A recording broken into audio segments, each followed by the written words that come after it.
안녕하세요. 절세TV 김유정 세무사입니다.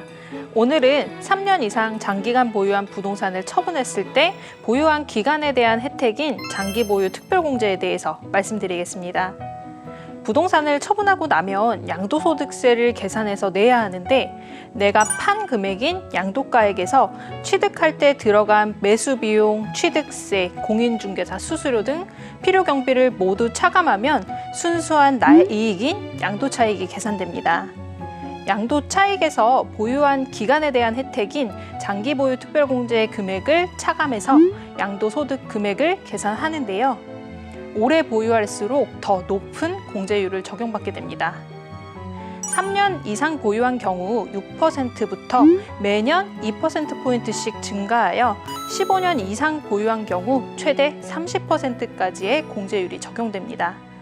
매년 2%씩 공제율이 상승한다고 해서 2년 이상 보유하면 4% 공제되는 것은 아닌가라는 생각을 하실 수도 있는데요.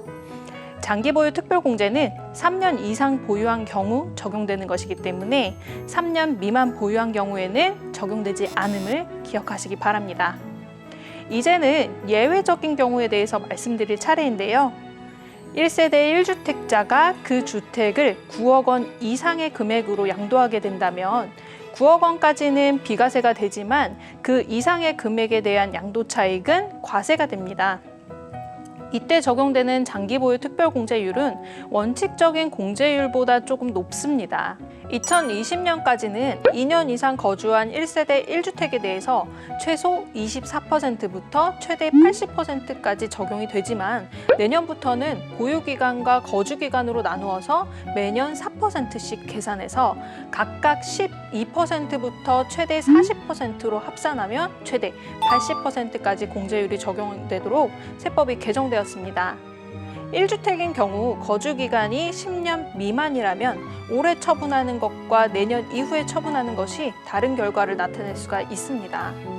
예를 들어 1세대 1주택자가 11년을 보유하고 그 기간 중에 5년 2개월을 거주한 주택을 양도했다면 적용되는 장기보유 특별공제율은 보유기간에 대해서는 10년 이상인 최대 40%, 그리고 거주기간은 5년 이상에 해당하기 때문에 20%를 적용해서 합치면 60%의 장기보유 특별공제율을 적용받을 수가 있습니다.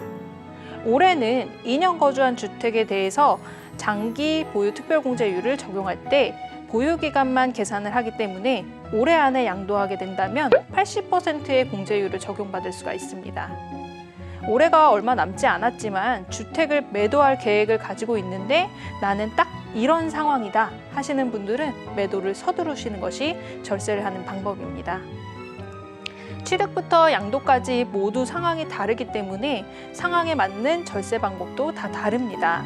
절세를 하기 위해서는 반드시 절세 전문 세무사와 상담하시기 바랍니다.